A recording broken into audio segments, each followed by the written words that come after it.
YouTube. So I recently played an odds game against my friend Peter on chess.com.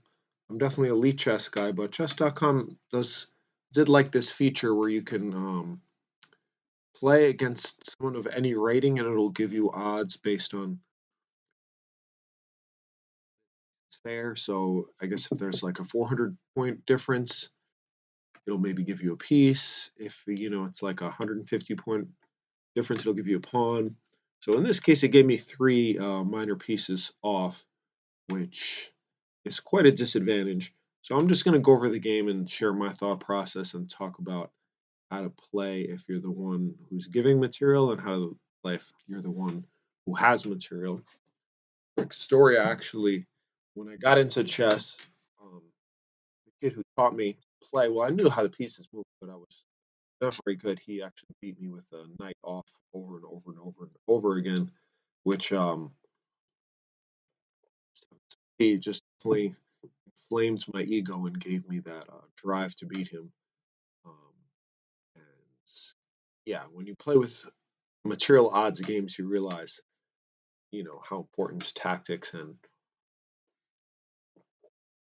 basically tactics are, because without tactics, if everything just gets traded evenly, it's gonna be a big zero for the person with the material. And I'll talk a bit about that more, but in the interest of having something visually interesting to see and getting on with things, let's look at the game. So I started with e3. So why e3? I mean, I'm usually e4 player. Well, you can't play a odds game the way you'd play a normal game of chess. For instance, normal game of chess I'd play e4, um, but there's problems right from the get go. Say e5 is played. Now, naturally here I'd play knight f3, but there is no knight f3. And yeah, say I develop my bishop. Well, the thing is, this is my only minor piece, and it's pretty easy for black to trade it off.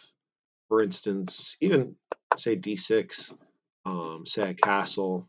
Already, black can play like this. I'm not saying this is the best move, but it is always advantageous to trade pieces for the side with the extra material. Um, Grandmaster, whose name I don't recall, he gave the analogy of a gang fight. So basically, you can think of chess like a gang fight. Um, like a big street brawl, right? And I never actually did this before, but the other morning I counted, and actually, um, not including the king, each side starts in a normal game with 39 points of material. So the rooks, 5 each, that's 10. All the minor pieces are 12, the queen's 9, and the pawns are 8. So all that adds up to 39, excluding the king, of course. Now, the king does have strength.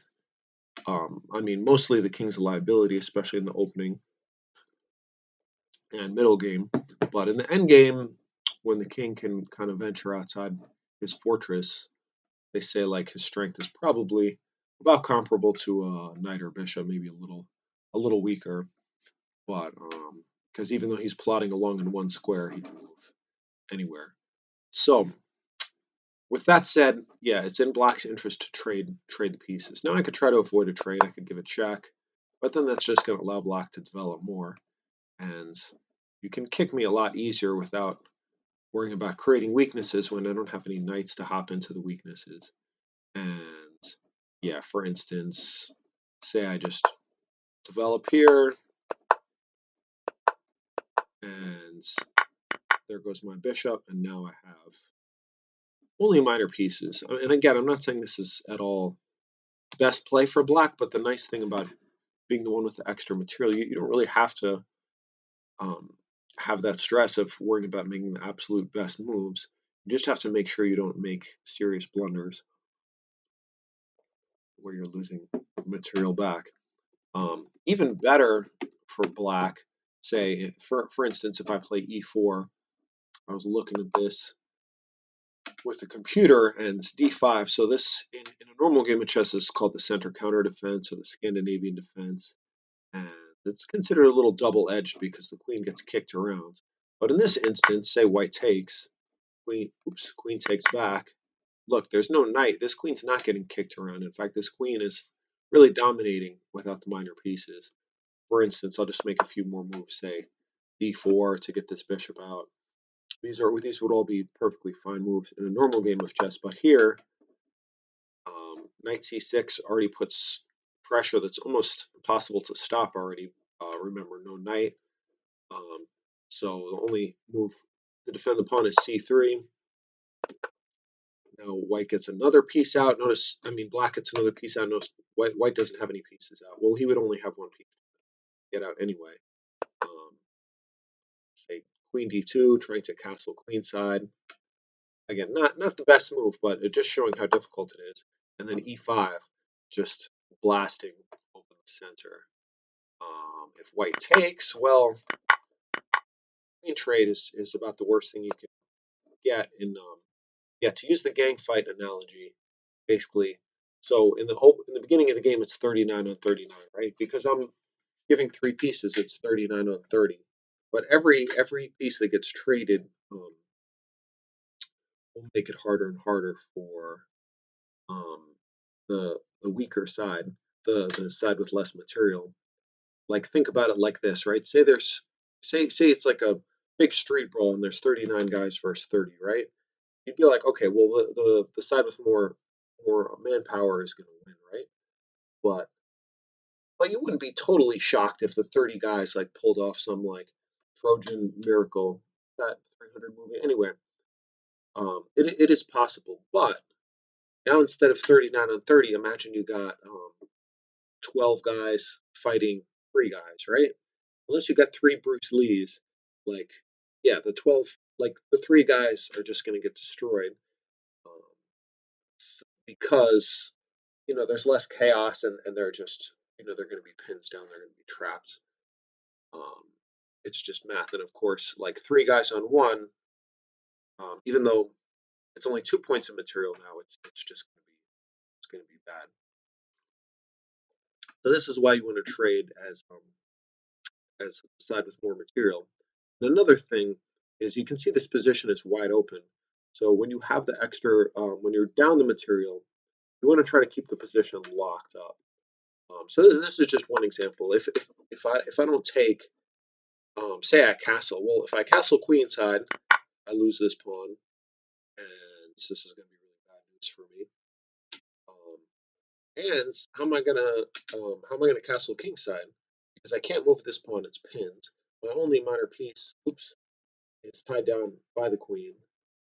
If I play f3, this is just like weakening me loads. I'm pretty sure black can blast open things further, or just castle queenside. And yeah, so this would be all these things. Now, obviously, I didn't calculate all this, but I knew I can't just play my normal e4 because this is not a normal game.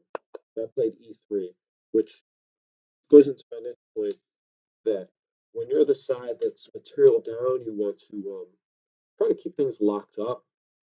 This rule is a bit trickier and more nuanced because um, usually you're going to want to have some kind of tactical melee because you're going to have to win material somehow to have any chance to win. But you want that to be on your own terms. You want to kind of keep it locked. And I'll show you what I mean in this game. So e3, e5, good move. Why not? e5 would have been probably equally as good. Played e4. Another thing to notice, I'm keeping all my pawns on a dark square. That way my light square bishop is free, and this creates what my friend Yakov Norwitz would call like a mini bishop. So obviously, unlike a bishop, it can't move, but it's kind of like a stationary bishop, and does provide some support on dark square. Brought my one minor piece out. Yeah, if black is able to trade this piece, that would be really good for him. So my friend plays g6, which is not a bad move, but I would say you want to develop quickly. You want to develop quickly in a normal game, but In an odds game, it's even more important because I can't follow suit. If you bring three minor pieces out, I can't match you. So I would say better would be, yeah, bring the knight out, or um, c5, try to undermine um, my center a bit. Or if I hold it together, I mean almost anything is good because of the material advantage. In a regular position, maybe push the bishop back, but here I would say just trade. For instance, if I take this way already, I'm losing castling privileges because there's no one to block. Um, but but anyways, g6 was played. I castled. Bishop d3, d6, and I played f4. Again, I'm just trying to keep things locked. Now this would be even better if I had some knights. One downside for me about keeping a position locked is a locked position favors the knights because the knights can kind of hop around. But to go back to the gang fight analogy again for the last time, um, yeah, if you have a material inferiority, keep things locked is good because that, like if you imagine the same gang fight, like 39 on 30, and they're in a big open field beating the crap out of each other, like obviously that's probably not going to be good for the side with smaller army. But now imagine they're in some ruins, a bunch of building rubble and alleyways and stuff like that. Then the inferior, um, um, materially inferior side has more chances to maneuver and jump out of alleyways and surprise. But the problem here for me is that even though this protects me a bit, it also creates holes for the knights to hop into. For example, this is the hole that the knight could hop into right now. So now c5 is played. I would think maybe bring the knight in because yeah, you bring the knight in. There's nothing I could do to stop you from coming here, and yeah, and I don't want to trade my only minor piece. But c5 is also good, probably equally as good objectively. So I played c3. I'm trying to hold it together. I'm not that afraid of a trade anymore because at least my king is already safe. So b6 was played again. I think developing the knight is called for here. But b6. Oops, sorry about that. Let's go back to the game. b6. So here I was hopeful that that maybe black would try to trade the bishops this way. So I played g3. This is really just like a waiting move. I already have my one minor piece out. I'm not sure where to put my queen to connect to my rooks. I'm just playing wait and see basically to see what black throws at me. And yeah, it kind of strengthens my king. It kind of weakens my king. Mostly it weakens my king, but one of the hardest parts of chess is that you have to move. And sometimes when you're down this much, it's like the least of the evils. So here I was hoping black would play this to try to challenge my bishop. Obviously, if my bishop moves, then I lose my rook.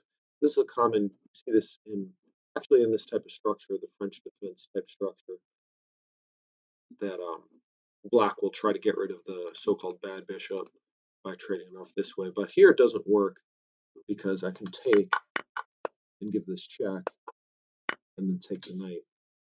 But even here, I'm giving up my only minor piece, and I have won two pieces, but keep in mind I started down three. So, but obviously I would do this because you have to take whatever you can get and then keep fighting. But black doesn't do this.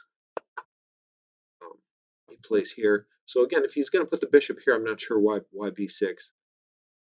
Um, it's not terrible, but see he opens bishops in both directions. Kind of created holes.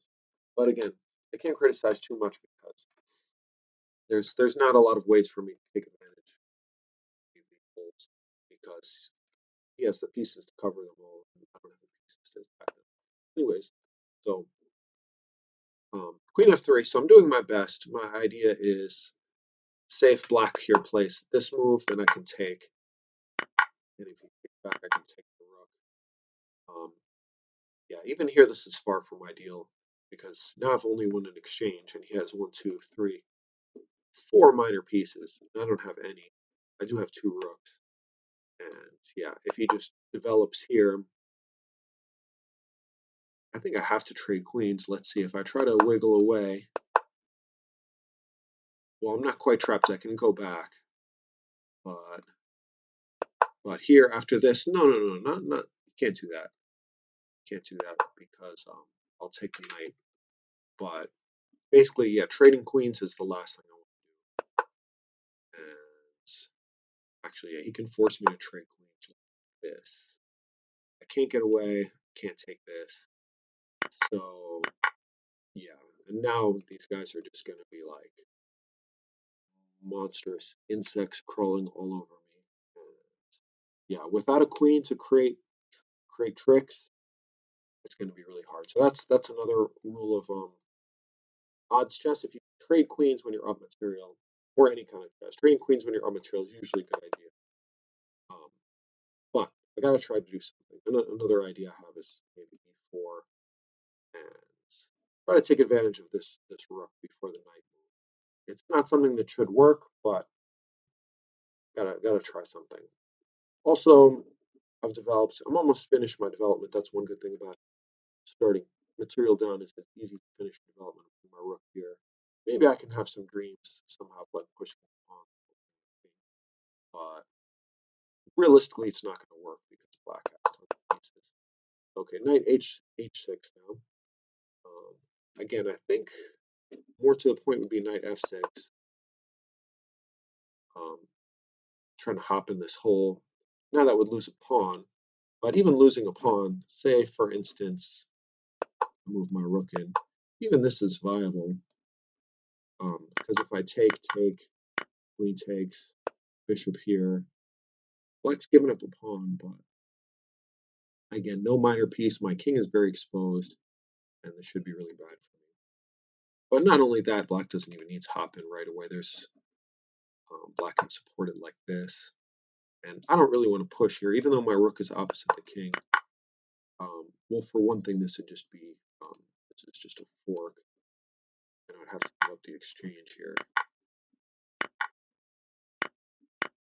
for instance. I am hitting the rook, but that's no big deal at all. Knight moves, rook's defended. So yeah, my task is pretty hard. Um, but instead knight h6, which it's not the end of the world. I mean, the knight can hop in here.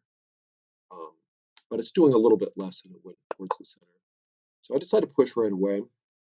Um, yeah, if he takes, this is a bad move, but even here, I'm hitting the rook.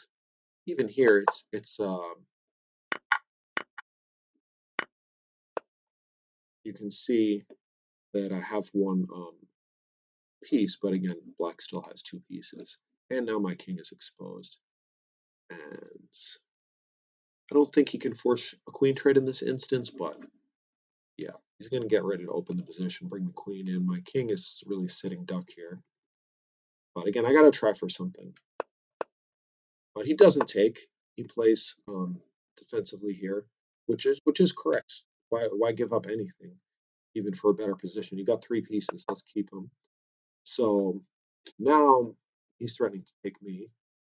So I push. He goes back. G4. Trying to get space. Slide my queen over here. Just be generally annoying and make him nervous. Make him think that I have some kind of attack, even though I don't. So he attacks my bishop. I go back. Um, the arrow, I put the arrow earlier. The arrow is just because I'm keeping pressure here. Obviously, I'm not taking that now, but in some instances, I'll show you a variation later in the game where I can take that. So yeah, knight here is good. I go back, I hit the knight. Yeah, so if the knight would have been on f6 instead of h6, after I pushed the pawn, it could have hopped in here. But now he has to go back, which again, it's still not the end of the world. It's not like I can penetrate these squares. I have no knights, no light squared, dark squared bishop. So bring my rook up. My idea is to double rooks and maybe in some fantasy variation play f5 and try to open the king. But remember, it's really my king that's over here, and black. And here, black went wrong. I think probably the best. I don't know what the computer would say, but I mean, my instinct would just be move the queen and castle queenside, and say, okay, you're going to push your pawns. A, you don't have pieces. B, like your king's over there. Your king's going to be the one that's going to be weak. So I think if black would have done this, just kind of curious what the computer. Yeah, queen c7 is what the computer says, and get ready to castle next move. Pretty much no matter what I do, as you can see. And yeah, obviously I'm going to try to keep fighting. Now, if the king, if I see this and I assume the king's going to castle queenside, maybe I'll try to open up the queen side instead. But again, opening up when you're so much material down shouldn't really work. But here, black panicked a bit. He thought, okay, well, I got to give something back, and he played knight here, knight from d to f6, and yeah, I think this is the wrong approach. I think this is basically giving me too much respect. So in chess, I remember when I started playing, I didn't really give my opponents enough respect. If anyone would sacrifice anything, I would scoop it up. Um, I didn't take attacks very seriously. I just kind of said, bring it on. And then, um, what's the expression? F around and find out. So I effed around and found out. Um, but I also found out that sometimes people's attacks didn't work and people's sacrifices didn't work. And I found that out by um, being very aggressive. And yeah, when I say I didn't respect my opponent, I'm not talking about like personally. I'm talking about I didn't respect their moves. I was always testing them. But here, I think my opponent gave me too much respect. He said, "Oh, look, this guy's gonna kill me," but really, I'm just trying to survive here. I'm trying to survive aggressively. I'm kind of trying to survive where, if a mistake is made, I have some kind of access to the king. But realistically, yeah, bring the queen and castle queen side, and I have nothing. So, and another thing, if you're gonna sack a knight, let's sack this one because this one is already developed. But that's a small detail. Anyway, so this move is played, so pretty much have to take. And keep in mind, even after this, black is totally winning because he's up two pieces, and it does get rid of a central pawn. So he's not losing a piece for nothing. He's getting a pawn. Throw my rook to the center, and this was kind of my first like sneaky type of move. It's very normal looking. You're putting your rook opposite the king, but I was basically provoking this move was played, and I tucked my rook up and now have a threat if you want to pause and have a look. Or if you're Peter watching, you already know the threat. Um, so, yeah, the threat is g5 on the next move, trapping the bishop in here. So the bishop should probably go back. And again, even without the knight, white can move the queen here or here and castle queenside. And sure, I can bring my rooks to the center, but after the queen castles, there'll be no king in the center anymore. Yeah, this open file is not going to help me. But black played queen e7 instead, probably with the idea to castle queenside. Um, yeah, if he's going to do that, I would say put the queen not somewhere opposite the rook, but in this case, you can't move the queen at all because you have to save the bishop. So queen e7, g g5, and f4. So here there's an interesting move I didn't consider at all. So I played the very obvious queen takes bishop. So now I'm only down one piece. Um, but interestingly, the computer says this is also equally as good, which I didn't see at all. But it's kind of a cool tactic. Basically, the idea is by taking by taking en passant, I get rid of this pawn, and now all of a sudden I'm threatening to win the queen, um, and still threatening to win the bishop. For instance, if bishop takes, all of a sudden the queen is in a pin, which is why you really want to avoid um, putting your queen opposite the king unless you're like 100% sure there's no crazy tricks. But even though this is a very simple move, I was just so fixated on winning the bishop, I didn't even think about this. Um, But winning the bishop is also good. Basically, these are equally good. Um, and here, Chloe, close the door, please. Oh yeah. Just could you leave that in the bathroom, please? My 5-year-old just brought me a 2-year-old's poo in the potty. Bad life. Um, but I will handle that. Handle the business in a minute. Anyways, and here, black shouldn't take. Well, actually, black can take just fine. But remember, in this type of bad situation, you don't have to take. Well, actually, castling queenside would be horrible because then, boom, we're taking with a discovered check, so you can't even take back. So this would be winning for for um, for white. But here, yeah, you could take actually. You don't want to block with the knight though, because the bishop's hanging. So you'd have to come back with the bishop. Well, actually, no, this would be bad. Everything would fall. So yeah, you don't want to take. So maybe you have to do something like this. I'll take here. And despite the lack of a queen, black is still winning because you got all these pieces. You got one, two minor pieces and a rook for the queen.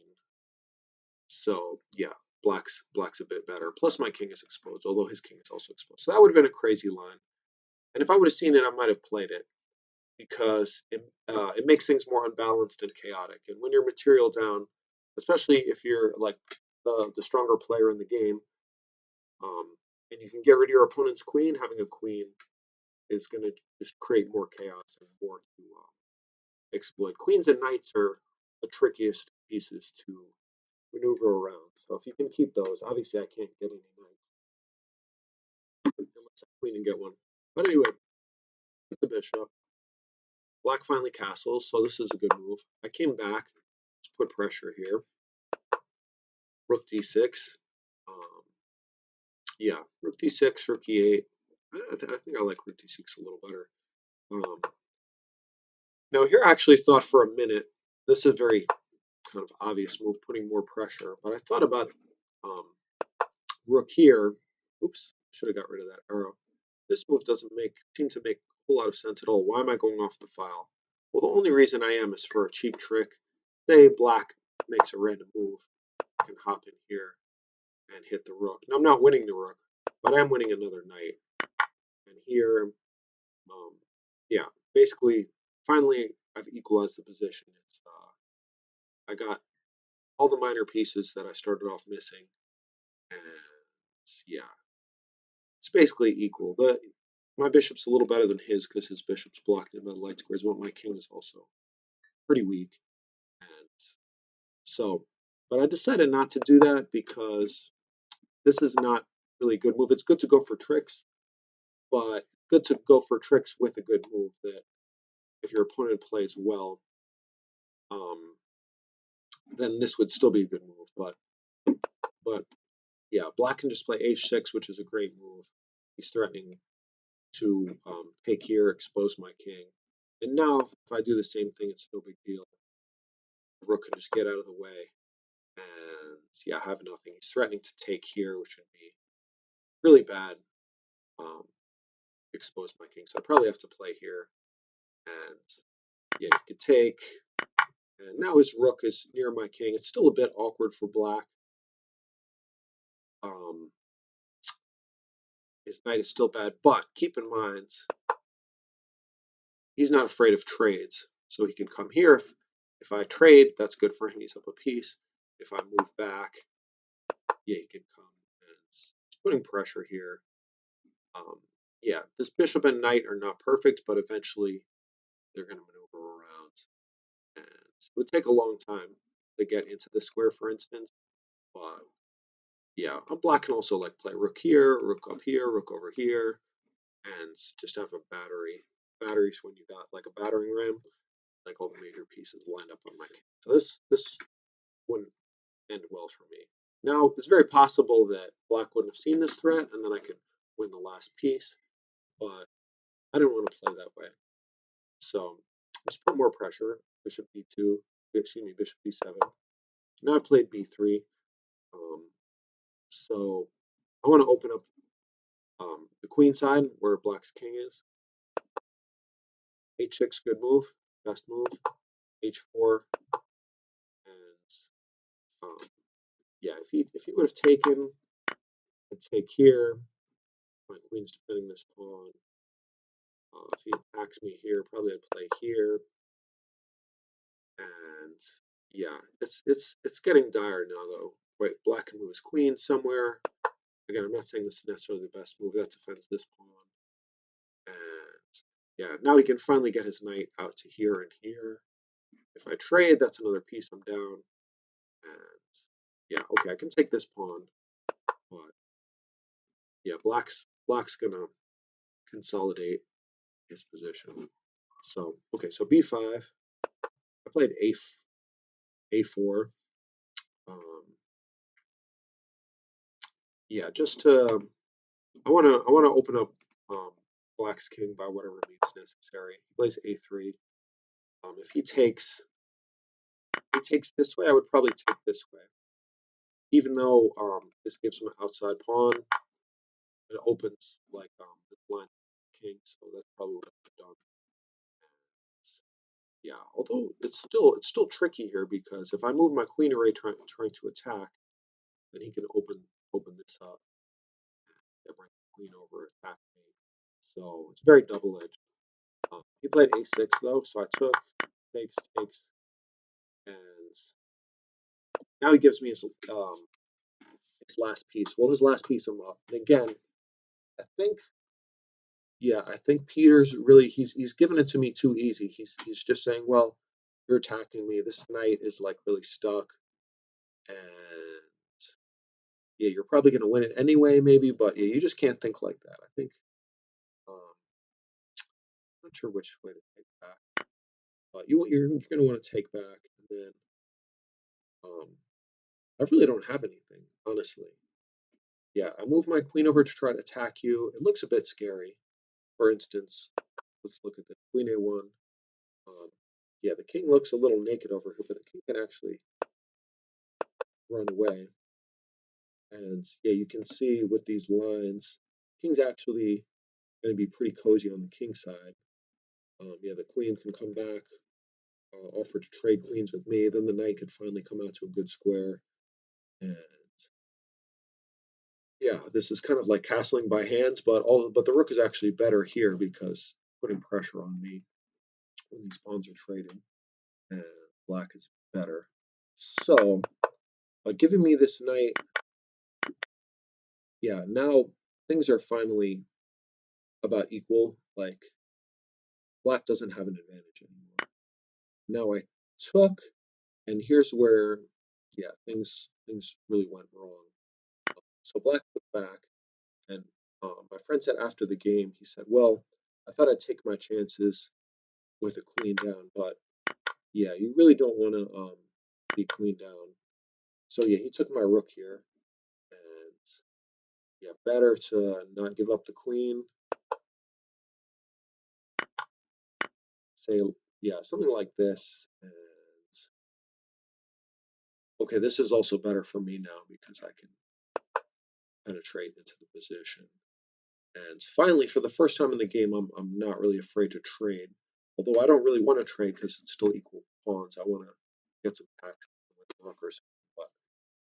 But yeah, this was really the last mistake of this game was this move here. So instead of that, this pawn's not really going anywhere.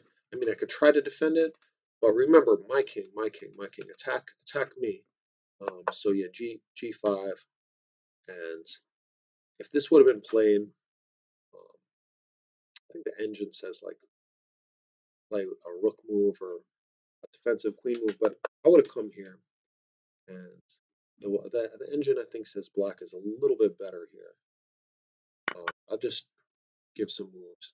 So I can attack, but again, um, black king can get away, and my bishop and my rooks are not actually in a very good position to attack. He can attack me. Now I also have a lot of defense around my king. Yeah, there are some risks because I have this pawn to push. So why is this a bad move? Queen b8. Oh, right, because I'm hitting both rooks. Yeah, I already looked at that. So there's still some tricks that black can fall into, and the engine basically says this is equal, but this is not like a drawish, boring equal. This is a like with perfect play, both sides can survive, but that's probably not going to happen. So so yeah, g5 is risky for black, but giving up the queen is this is just a nice clean, like no risk play for white. And now white is for the first time in the game like totally winning.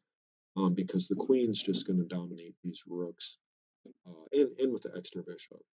I mean, queen versus two rooks is an interesting battle in chess. Sometimes the queen's better, sometimes the rooks are better. But obviously, with the extra bishop, it's going to be winning for white.